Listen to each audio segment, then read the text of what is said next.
Nah, ini sangat perlu kalian simak teman-teman. Ini bagaimana seorang muslim mencoba memanas-manasi bagaimana Bang Edis dengan Pak Bom Bom teman-teman. Akibat pertanyaan yang dilontarkannya yang merencanakan penyaliban itu, Allah atau iblis. Dan di sini nanti di smackdown dengan pertanyaan yang sama dibalikkan lagi ke tempat dia gitu. Nanti kalian perlu saksikan ini teman-teman. Tapi jangan di skip supaya tahu nanti bagaimana jawabannya dan bagaimana smackdown itu terjadi teman-teman. Dengarkan ini. Lagi viral beritanya kan. Ini loh, salib itu karya Bapak apa karya iblis, Bang Edi? Bang, saya sudah bikin video tentang itu. Sudah ditonton belum? Belum, Bang, belum. Baik, jadi bukan itu yang dibahas waktu itu, Bang. Yang dibahas itu adalah siapa yang ingin menyalibkan Yesus. Bukan salib itu karya Bapak atau karya iblis, bukan itu. Kalau itu pertanyaannya, maka bukan itu yang kemarin saya bahas. Salib itu adalah karya terbesar dari Yesus. Itulah ketaatan yang paling tinggi di dalam agama Kristen. Yesus taat sampai mati. Makanya ada lagunya, Bang. Karena salibmu ku hidup. Karena salib itu ada lagunya. Bahkan ku datang pada salib itu. Jadi salib itu adalah lambang kekristenan, lambang ketaatan. Jadi pertanyaan Anda salah. Salib itu karya siapa? Bukan itu yang kita bahas. Yang kita bahas pada waktu itu adalah keinginan untuk menyalibkan Yesus itu keinginan siapa? Itu yang saya bahas waktu itu dengan Yusuf PI. Tetapi banyak orang-orang Kristen, oknum orang-orang Kristen yang mau cari panggung, yang sok tahu, yang nggak ngerti masalahnya, tahu-tahu sok jadi ini. Banyak seperti itu. Bang Edis, seharusnya Bang Edis kan itu klarifikasi. Sekarang Pak Bom Bom sudah menunggu, sudah ditunggu lagi katanya itu. Alfarobi, dengar Alfarobi, saya sudah membuat video, saya sudah mengupload bahkan 3 video tentang itu.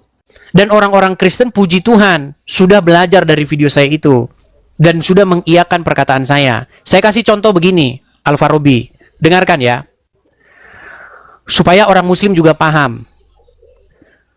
Tuhan itu merubah rancangan yang jahat, merubah niatan jahat menjadi jalan keselamatan. Begini, saya kasih contoh misalnya. Di dalam Al-Quran itu juga ada kisah tentang Yusuf, bagaimana Yusuf itu disingkirkan oleh saudara-saudaranya sendiri. Tahu? Tahu nggak? Ya, silakan. Nah, ketika saudara-saudara Yusuf iri, cemburu terhadap Yusuf, maka saudara-saudara Yusuf itu membuang dia ke sumur, menyingkirkan dia. Tetapi apa? Justru karena itu, Yusuf menjadi berkat bagi banyak bangsa-bangsa, sehingga banyak bangsa-bangsa mendapat makan dari dia, karena waktu itu kelaparan menimpa seluruh bumi, sehingga semua orang pergi ke Mesir untuk membeli gandum sebagai bahan makanan. Nah, artinya apa? Artinya Tuhan merubah rancangan si jahat, merubah niatan jahat menjadi berkat. Nah, begitu juga salib. Orang-orang Yahudi, ahli-ahli Taurat, dan orang-orang yang tidak percaya kepada Yesus, itu menolak Yesus, ingin menyalibkan dia. Tetapi justru karena itu, justru karena mereka menyalibkan Yesus, justru karena mereka ingin melenyapkan Yesus, disitulah terjadi berkat bagi banyak bangsa-bangsa. Ketaatan kepatuhan Yesus sampai mati menyelamatkan banyak orang. Itu sebenarnya ada di dalam agama Islam. Bang Edis, ya, saya mau tanya ya dulu ya. Ketika ada pertanyaan, seperti di video Bang Edis itu, ketika ada pertanyaan, salib itu karya siapa? A, karya iblis, B, karya Bapak. Bang Edis jawab seperti apa? Pertanyaannya bukan itu. Salib itu karya siapa? Nah, ini lagi makanya saya bilang. Makanya Bang, ya, silakan. Ini alasan Anda masih jadi orang Islam. Pertanyaannya bukan salib itu karya siapa. Pertanyaannya siapakah yang ingin menyalibkan Yesus. Bukan salib itu karya siapa. Jadi begini Bang ya. Ya jawab saja Bang. Jadi begini. Iya silakan. Jadi begini. Masalahnya adalah pada waktu itu saya sedang berdebat dengan seorang muslim namanya Yusuf PI. Dia bilang begini, siapa yang ingin menyalibkan Yesus? Saya bilang iblis dan para pengikutnya. Bukan Bapa di surga, bukan. Saya kasih Anda contoh, ini percontohan dalam agama Islam. Saya kasih contoh. Di dalam agama Islam, ada seorang perempuan Yahudi yang ingin mencelakai Muhammad dengan cara meracun Muhammad. Betul atau salah? Ya, terus Bang. Oke. Menurut para ulama muslim seperti Abdul Somad, Ustadz Firanda, Khalid Basalamah, ketika Muhammad hendak meninggal, dia berkata, sesungguhnya racun yang kumakan di Khaybar itu sekarang telah memutus pembuluh darahku. Sudah tiba ajalnya. Lalu Muhammad meninggal. Nah, menurut ulama-ulama besar seperti Abdul Somad, Ustadz Firanda, Khalid Basalamah, Muhammad telah syahid. Dia meninggal karena syahid. Yang menyebabkan dia meninggal adalah racun dari perempuan di Khaybar. Perempuan Yahudi di Khaybar. Pertanyaan saya kepada Anda. Ketika seorang perempuan itu meracun Muhammad, dan karena itu Muhammad menemui ajalnya, menemui syahidnya, di situ Muhammad kalah atau menang menurut pandangan agama Islam? Coba jawab dulu. Jangan macet, Bang. Nah, sudah mulai macet dia. Sudah mulai kasih kode-kode sama istri, matikan wifi. Nanti babak belur kita. Jangan ntar dulu. Saya tanya dulu. Ketika Muhammad mati syahid karena racun itu, pertanyaan saya, dalam sudut pandangnya Allah atau dalam sudut pandangnya orang Islam, Muhammad menang atau kalah?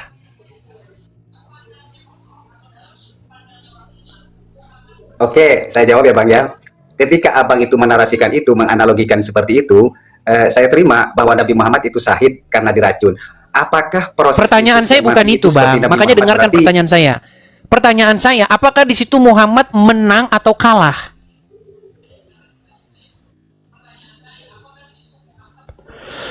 Kalah Bang, kalau menurut saya Bang. Kalah, inilah kau tidak tahu. Jadi kesyahidan Muhammad itu adalah kekalahan dia. Ya karena Nabi Muhammad, kalau analoginya seperti itu, karena Nabi Muhammad itu endingnya kan mati gitu. Jadi iya, ketika dia mati syahid itu, dia itu menemui kekalahan atau memenuhi kemenangan? Dia mendapati kekalahan atau kemenangan? Syahid ya menang Bang. Nah, tadi kau bilang kalah. Menang gitu. Apakah Yesus dia antar dulu? Gimana Anda ini? Pertanyaan saya, tenang. Pertanyaan saya berarti tenang. Pertanyaan saya selanjutnya adalah, berarti perempuan itu berjasa dalam agama Islam? Tidak Bang, tidak. Nah, tidak berjasa. Nah, makanya kalau Abang mau paham kekristenan, ya, mau mengerti tentang kekristenan, salib itu berbicara tentang ketaatan dan kepatuhan Yesus. Ketika Yesus wafat disalibkan, orang melihat itu sebagai kekalahan. Orang-orang Yahudi, iblis melihat itu sebagai kekalahan. Lihat, Sang Mesias sudah mati. Mana Bang Edis? Lihat, dia yang katanya menyelamatkan orang, dia tidak sanggup menyelamatkan dirinya sendiri. Dalam kacamata orang Yahudi yang membenci Yesus, dalam kacamata setan, Yesus mengalami kekalahan. Tetapi tidak dalam sudut pandang Bapa di sorga. Bapa di sorga merubah itu menjadi berkat bagi banyak bangsa-bangsa. Ketika dalam 3 hari kemudian, di hari yang ketiga, dia bangkit mengalahkan maut itu. Dia masuk kepada hidup yang kekal. Jadi itu adalah sebuah gambaran bagaimana kita harus taat kepada Bapa di sorga seperti Yesus taat kepada Bapa di sorga. Ketika kita taat kepada Bapa di sorga, sekalipun kita mati, kita akan menang. Makanya kata Yesus, barang siapa percaya kepadaku, ia akan hidup walaupun dia sudah mati. Jadi kebangkitan, kemenangan itu hanya ada dalam Kristen, sedangkan dalam agama Islam nggak ada kemenangan itu. Muhammad sampai sekarang masih di kuburan, kan? Jadi jangan berbicara soal kebangkitan, jangan berbicara soal kemenangan. Kemenangan dan kebangkitan itu hanya ada dalam Yesus. Kalau di dalam Islam, di dalam agama Islam nggak ada, Bang. Dalam agama Islam itu kemenangan semu, karena Muhammad sampai sekarang masih di kuburan. Gimana Anda ini? Bang Edis, gantian lo bicara ya. Silakan. Kita diskusi biar mengedukasi yang di bawah ya. Silakan. Begini, Bang Edis ya. Ketika Bang Edis berbicara tentang apa ya? Apa namanya, Bang? Ketaatan. Ya, ketaatan. Iya, iya. Udah diganggu anaknya kan? Coba Bang, nyalakan kamera. Coba Abang pindah dulu ke lampu yang terang, Bang. Jangan suka yang gelap-gelap, Bang. Seperti Muhammad. Muhammad itu ketika dia di Gua Hira jadi nabi. Anda di situ nanti tiba-tiba Anda jadi nabi, nanti gawat. Ayo silakan. Kamera nyalakan lagi. Alfa Robi. Nah, silakan. Iya, di sini gelap Bang, di sini Bang. Iya, oke. Begini Bang, yang saya tanyakan di dalam Kristen itu, oke lah kita bicara di luar konteks penyalipan, entah itu karya Bapak atau karya iblis Bang gitu ya. Ketika Bang Edis itu bicara tentang keselamatan di dalam Kristen, terus keselamatan yang seperti apa Bang? Menyelamatkan diri saja itu Yesus itu tidak apa ya, tidak mampu. Keselamatan Baik. itu kan harus dirasakan. Keselamatan ini, yang Bang. Anda Bukan- maksud, bentar yang dulu, Bang. dimaksud keselamatan dalam salib itu bagaimana? Gini Bang, begini. Iya, Saya iya. buat dulu Anda sebuah analogi ya, karena di dalam Bible Yesus jelas-jelas mengatakan tanpa perumpamaan dia tidak mengajari. Jadi Yesus mengajar orang-orang dengan perumpamaan. Makanya saya ingin mencoba mengajar Anda dengan perumpamaan. Saya coba mengikuti gaya atau style atau cara Yesus mengajarkan kepada seseorang. Saya buat perumpamaan ya, gini Bang ya. Anda adalah seorang prajurit. Prajurit itu tugasnya untuk bertempur, betul? Halo Bang? Oke. Ketika Anda masuk ke medan halo, perang, halo. Iya, betul. oke, ketika Anda masuk ke medan perang, kemudian Anda gugur di medan perang itu. Pertanyaan saya, di situ Anda itu dalam sudut pandang musuh itu sudah kalah, betul? Ya, silakan Bang. Nanti Oke. saya tanggapi. Ya, Oke. silakan bicara. Tetapi kepada orang yang mengutus Anda, di situ Anda digelari sebagai pahlawan, digelari sebagai orang yang telah menunaikan tugas dengan baik, atau sebagai seorang pengecut. Seorang pahlawan. Cuma Seorang begini, pahlawan. Bang Edis, saya paham seorang pahlawan. Cuman kepada apa ya? Contoh bahwa dia menyelamatkan yang lain. Seperti ini, Bang. Ya, Contohnya, saya belum maksud selesai. saya, Anda keselamatan itu sudah harus nanya, saya dirasakan. belum selesai masalahnya. Ya, silakan. Jadi begini Bang, hukum Taurat atau hukum Tuhan itu menuntut atau memaksa orang untuk melakukannya dengan sempurna. Contoh. Kalau kau dipukul orang, kau jangan ngelawan. Kau jangan membalas kejahatan dengan kejahatan. Jangan mencuri, jangan berzina, jangan bersaksi dusta tentang sesamamu. Itu nggak ada yang bisa melakukan itu sampai mati, nggak ada yang bisa taat sampai mati, Bang. Jatuh semua dalam dosa. Daud jatuh dalam dosa. Saya, Anda, semua jatuh dalam dosa. Hanya Yesus yang sanggup melakukan itu, taat dia sampai mati. Dia dianiaya tetapi dia tidak melawan. Bahkan dia tidak membuka mulutnya. Seperti seorang domba yang dibawa ke pembantaian. Ketika Yesus taat sampai mati, bahkan disalib, dia mati di atas kayu salib. Dia tidak melakukan kejahatan, tipu tidak ada di mulutnya. Justru ketika dia taat, mati di kayu salib itu kemenangan bagi dia. Karena dia sanggup melakukan segala tuntutan hukum Taurat itu sampai mati. Nah, ketika dia mati di kayu salib dan bangkit pada hari yang ketiga, disitulah dikaruniakan kepada dia nama di atas segala nama. Jadi supaya melalui dia keselamatan itu sampai kepada semua manusia. Karena satu pelanggaran orang, ini dogma kekristenan. Karena satu pelanggaran manusia yang pertama yaitu Adam, maka dosa itu telah menjalar ke manusia lain. Penghukuman itu sampai kepada manusia-manusia lain. Karena Adam berbuat dosa, melanggar firman Tuhan, maka saya, Anda, Muhammad semuanya berdosa. Karena pelanggaran satu orang, maka semua manusia mendapatkan penghukuman. Dan karena kebenaran satu orang juga, yaitu Yesus sebagai Adam yang kedua, maka semua orang mendapatkan keselamatan. Jadi ibarat kata Bang, di dalam penghakiman terakhir, orang-orang Kristen itu berdiri di belakang punggung Yesus. Ketika penghukuman terakhir, Bapa di sorga tidak melihat kami, tetapi dia melihat Yesus yang ada di depan kami. Makanya, oleh karena ketaatan satu orang, maka kami tidak diperhitungkan dosa dan kesalahan kami. Tapi ingat, bukan berarti kami jadi suka-suka kami berbuat dosa, enggak. Bukankah kami telah ditebus dan dibayar dengan darah Yesus? Maka ketika kami telah dibayar oleh darah Yesus, ketika kami telah ditebus oleh Dia, kami menjadi milik kepunyaannya. Kami bukan kepunyaan diri kami lagi. Ketika kami menjadi milik kepunyaan Yesus, kami tunduk patuh kepada Yesus. Jadi kami tidak mencuri. Kami tidak bersaksi dusta. Itu iman kekristenan. Itulah yang disebut bagaimana salib itu mendatangkan keselamatan. Bagaimana salib itu menjadi kekuatan bagi kami. Itu Bang, itu kekristenan. Saya tanggapi ya. Silakan. Saya tanggapi ya, Bang Edis. Saya tanggapi begini, Bang. Kalau di dalam Islam itu, Bang, ya keselamatan itu harus nyata, Bang. Harus dirasakan saat ini. Seperti orang-orang apa ya? Di dalam orang Islam umumnya ya, ketika keluar rumah kita berdoa apa ya, keselamatan dari rumah menuju tujuan, terus selamat lagi sampai pulang ke rumah gitu. Anda ini nggak nyambung, Bang. Tar dulu. Ya makanya, Bang. Pantesan Anda masih Islam, Bang. Bang, intinya begini, Bang. Kalau Anda Islam, yang menjadi juru selamat Anda, yang menjadi pemimpin Anda itu adalah Muhammad. Bagaimana Anda mau selamat? Orang yang jadi juru selamat Anda, yang jadi pemimpin Anda, itu masih di kuburan, Bang. Di kuburan dia.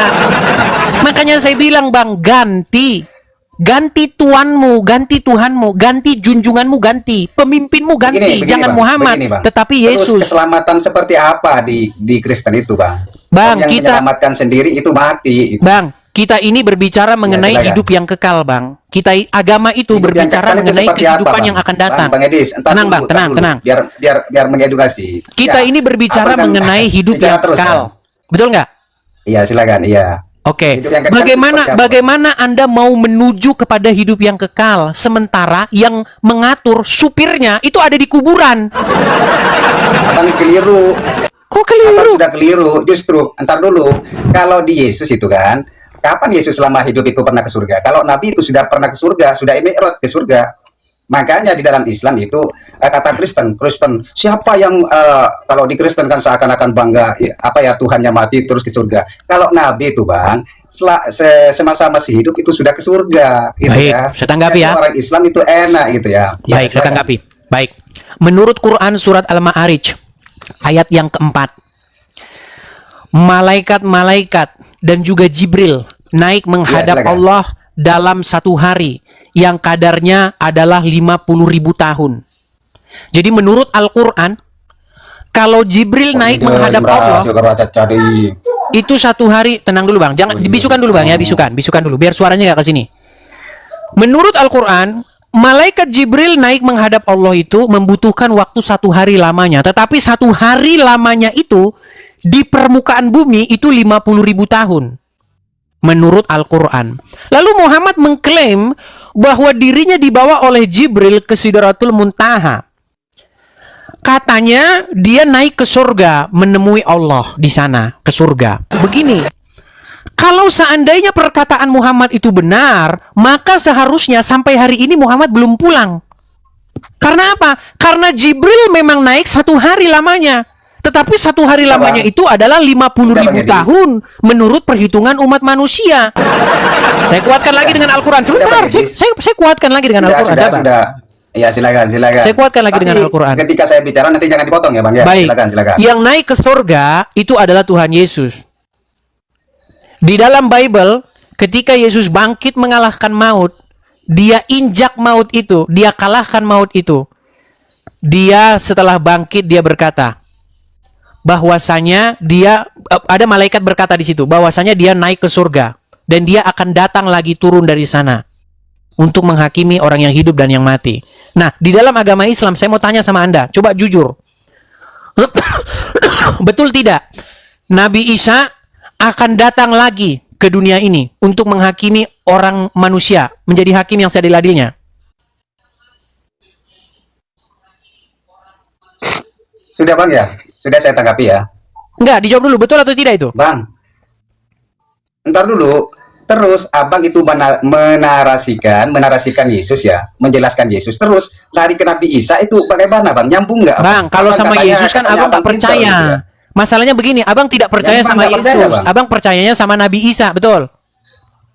Iya, Nabi Isa. Oke, makanya saya bilang dulu begini, saya nggak bahas Yesus dulu. Anda percaya tidak bahwa Nabi Isa akan datang menjadi hakim yang adil? Iya, cuma Nabi Isa di dalam Al-Quran itu kan punya Tuhan, Bang. Di dalam Bible Yesus punya Tuhan. Iya. Apa kamu pikir Yesus di dalam Bible tidak punya Tuhan? Kok banyak Tuhannya, Bang?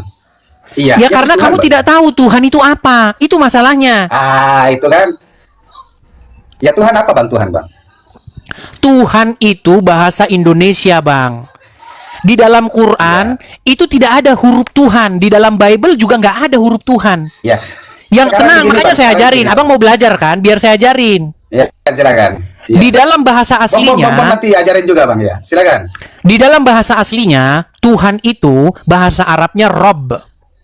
Artinya apa? Sesuatu Ilah, atau Bang. seseorang. Ilah. Bukan Rob. Ya, Ilah. bisa Rob, bisa ilah, Bang. Ada Rob, ada ilah. Nanti saya tunjukkan perbedaannya. Apa artinya? Artinya, silakan. sebuah otoritas, sesuatu yang kepadanya kita menghambakan diri, mengikuti dan mentaati. Nah, di dalam bahasa Tolong Bang Inggrisnya, tunjukkan Bang. di dalam bahasa Ya, Inggrisnya tolong itu tunjukkan kata, kamusnya. Tuhan itu apa Bang? Artinya Bang. Bang, Tolong tunjukkan biar kita biar tidak apa ya, biar berbicara mengedukasi. definisi dalam bahasa Indonesia. Kita berbicara dalam definisi bahasa Arab. Jadi Tuhan- Karena kita Tuhan ini tidak bahasa sedang apa? membahas KBBI. Kok Anda Apa tertawa? ini lucu ya? Apakah Ya, kita sedang ketawa, membahas, Bang. Lucu Bang, soalnya ya. kita sedang membahas Abang kata itu Tuhan menjelaskan dalam pengertian Tuhan, terus lari KBBI terus. atau kita sedang membahas kata Tuhan di dalam Al-Quran dan di dalam Iya, Bible? kamusnya Bang. Kamus di dalam kamus itu apa Tuhan? Tolong tunjukkan Bang. Inilah Abang itu Anda kan ini, lucu. Anda ini Tidak, melakukan yang namanya kesalahan berpikir. Kita bukan sedang silakan, Bang. membahas KBBI. Bahkan KBBI belum ada waktu Al-Quran itu ada. KBBI belum ada waktu Bible itu dulu, ada. Begini Bang. Begini, Gimana Bang. Anda ini? Allah di dalam atau Bapak di dalam iman Kristen itu Tuhan atau bukan Bang? Bapak di dalam iman Kristen itu Tuhan. Yesus di dalam iman Kristen itu juga Tuhan. Bahkan iblis, Dua Tuhan. bahkan iblis itu juga Tuhan. Tuhannya orang gimana? Loh, kok ketawa? Bapak Tuhan Bapak itu Tuhan. artinya di dalam bahasa Yunani-nya Yesus itu Tuhan. kurios, yang artinya adalah yang kepadanya Anda menghamba, yang kepadanya Anda mengikuti. Tuan atau Gusti bahasa Jawanya. Allah atau Bapak Tuhan. Yesus Tuhan. Ya. Ini sudah dua Tuhan. ini. Iblis juga Tuhan, jangan Roh salah Kudus Anda. Tuhan enggak Bang? Iblis juga Tuhan. Oh jadi Tuhan. Lu Ya, gimana Bang. nih? Bapak Gimana? Tuhan. Yesus Tuhan. Ini berapa Tuhan sudah Bang? Dua. Roh Kudus. Tuhan juga 3. 3. Waduh, banyak sekali Tuhannya Bang. Daripada 2, lebih banyak saya 1 gimana? Iya. Iya. Bang, ini kata Abang ya. Yesus menyelamatkan gitu ya. Tapi Abang itu bicara hidup kekal ya. Bang, keselamatan itu harus dirasakan hidup ini, Bang, bukan nanti. Itu omong kosong. Ya, memang Bagaimana sekarang. Abang itu menarasikan Yesus. Kami sudah diselamatkan. Sementara kalian, Muhammad kalian sampai sekarang masih di Bentar, kuburan. Bang. Bahkan kalian meminta-minta Buktinya supaya Allah Abang menyelamatkan diselamatkan dia. itu apa? Buktinya Bang Edi Bukankah- diselamatkan di mana, Bang? Bukankah, coba dengarkan. Iya, buktinya Bukankah apa? Allah Buktinya? Oke, sekarang saya tanya kepada Anda. Bukankah sampai sekarang Iya. umat muslim masih meminta-minta kepada Allah supaya memberikan keselamatan kepada Muhammad?